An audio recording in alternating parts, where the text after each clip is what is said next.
If you are over 60 years old, do these 6 exercises to avoid risking your independence due to a fall. A fall after 60 is not just an accident, it can be the beginning of a complete loss of independence. According to data from the World Health Organization, about 30% of people over 65 experience at least one fall per year, and of those, 20% result in serious injuries such as hip fractures or head trauma. A study published in the Journal of Gerontology revealed that older adults who suffered falls with fractures are 50% more likely to never regain their previous level of mobility. Even more alarming is that after a serious fall, many seniors develop what experts call fear of falling syndrome, which leads to social isolation, loss of confidence, and even depression. Today you'll see 6 simple home exercises that will strengthen your balance and power, allowing you to age healthily without risk of falls, regardless of your current age. Before we begin, tell me in the comments your name and how long you have been training. Exercise number 1, hollow hold. The hollow hold is a fundamental exercise that intensively works the entire core, especially the rectus abdominis, obliques, and transverse abdominis. This position is considered the foundation of body stability and is widely used even by Olympic gymnasts. To prevent falls, the hollow hold is valuable because it strengthens the internal armor that keeps your spine stable during everyday movements. A strong core functions as a natural corset, allowing you to maintain balance even when subjected to small pushes or imbalances. A study from the University of Tokyo showed that older adults with greater abdominal strength could recover balance after stumbling 30% faster than those with weak abdominals. This difference of fractions of a second may be what separates a smooth recovery from a dangerous fall. To perform it correctly, lie on your back on the floor, preferably on a mat for greater comfort. Extend your arms above your head, keeping them close to your ears. Now, simultaneously, lift your arms, shoulders, and legs off the floor, creating a concave shape with your body, as if you were forming a little boat or a half moon. The crucial point is to press your lower back against the floor, eliminating any space between your back and the ground. Maintain this position initially for 10 to 15 seconds, breathing normally, without holding your breath. Over time, you can progress to holding for 30, 45, and eventually 60 seconds. A common mistake is to lift the arms and legs too high, which actually makes the exercise easier and less effective. Keep your arms and legs low just a few inches from the ground to maximize core activation.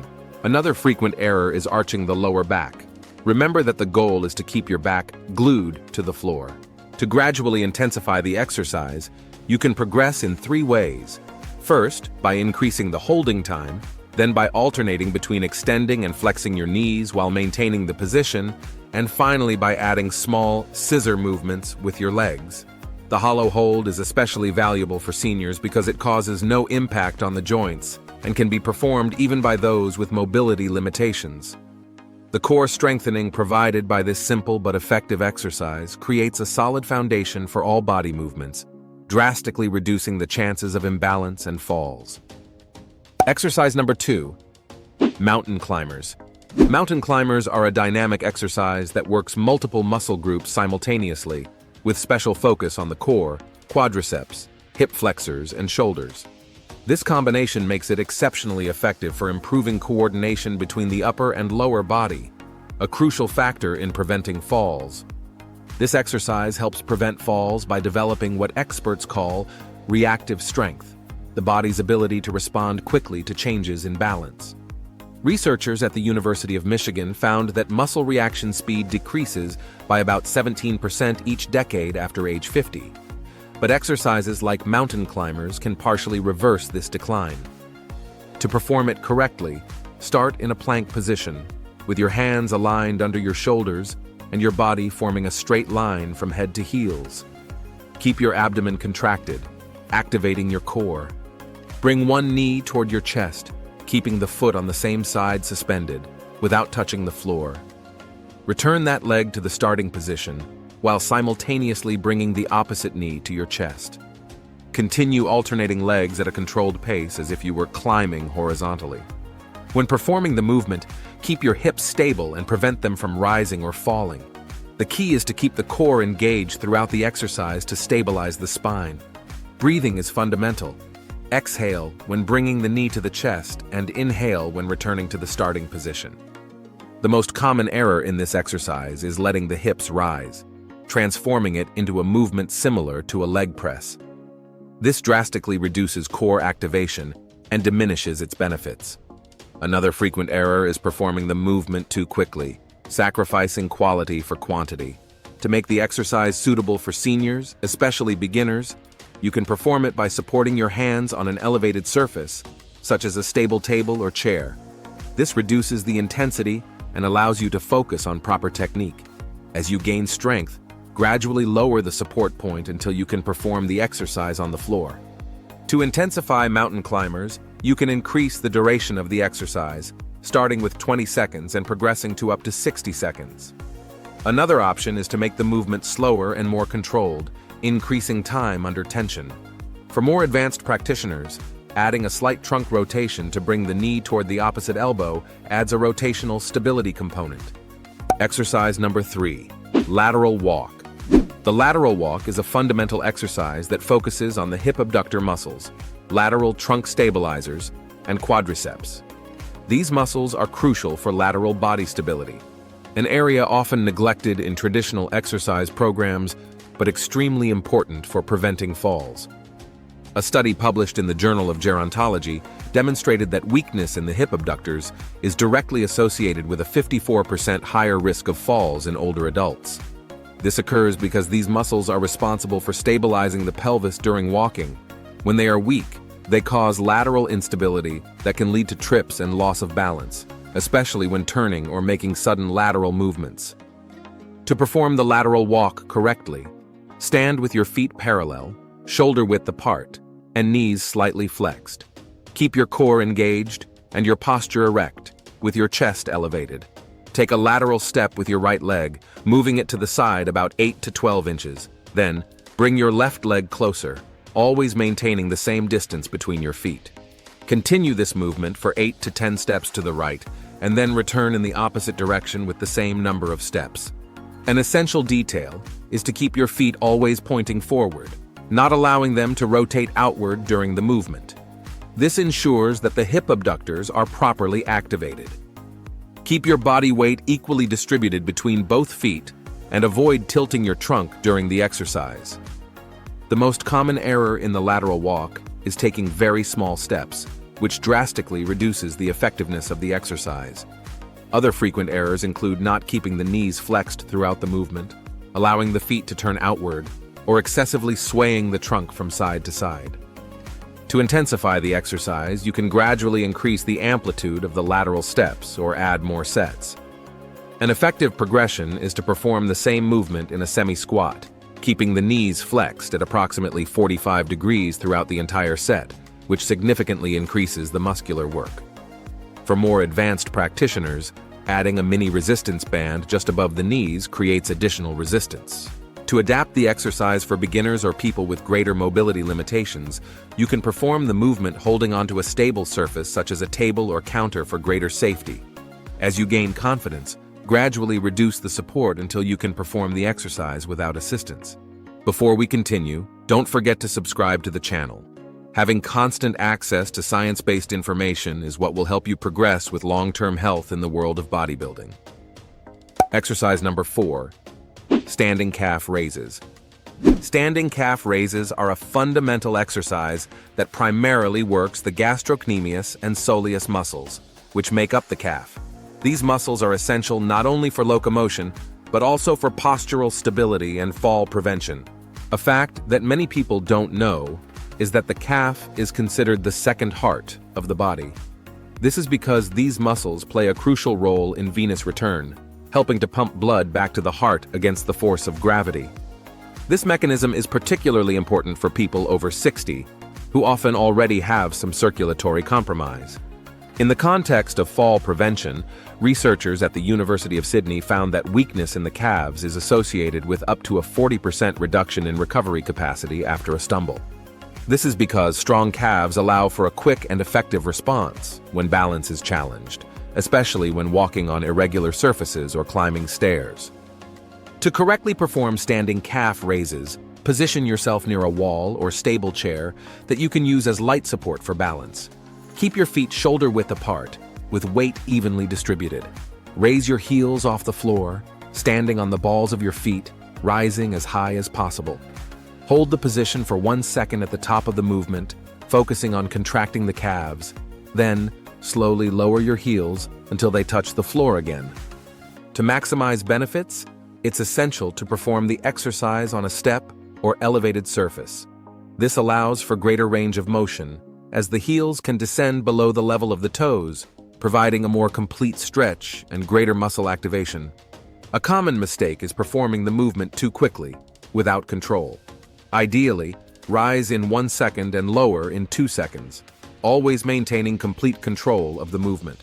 Another frequent error is not rising high enough, performing only a partial elevation that doesn't fully activate the calf muscle fibers. To make the exercise more challenging, you can progress in 3 ways. First, by increasing the number of repetitions, starting with 12 to 15 and advancing to 20 to 25%. The calf responds better to longer sets, as it is predominantly composed of slow-twitch muscle fibers. Second, you can perform the exercise supporting yourself on only one leg at a time, which doubles the load on the working muscle. Finally, you can gradually add weight, holding small dumbbells or a water bottle in each hand. A valuable tip is to vary the position of the feet to work all portions of the calf. With parallel feet, you work the calf in a balanced way. Turning the toes outward emphasizes the inner portion. With the toes pointed inward, the emphasis shifts to the outer portion of the calf. Exercise number 5. Glute bridge. The glute bridge is an extremely effective exercise for strengthening the gluteus maximus, hamstrings, and core. This muscle combination forms what experts call the body's power center, fundamental for pelvic stability and fall prevention. This exercise helps prevent falls in several ways. First, it strengthens the hip extensor muscles, essential for climbing stairs, rising from chairs, and recovering balance after a stumble. A University of Michigan study showed that glute strength is directly related to recovery speed after an imbalance, being a stronger predictor of fall prevention than quadriceps strength. Additionally, the glute bridge works on pelvic stabilization, improving posture, and reducing lower back pain. Many seniors develop what physical therapists call sleeping glute syndrome due to excessive sitting time, which weakens these muscles and compromises balance during walking. To perform it correctly, lie on your back with your knees bent and feet flat on the floor, hip width apart. Position your arms at your sides, palms down. Contract your glutes and lift your hips off the floor until forming a straight line from shoulder to knees. The crucial point is to ensure that the elevation comes mainly from contracting the glutes, not from the lower back. Hold the elevated position for 2 to 3 seconds, focusing on firmly squeezing the glutes. When lowering, do so slowly and in a controlled manner, without letting your hips touch the floor before starting the next repetition, thus maintaining constant tension in the target muscles.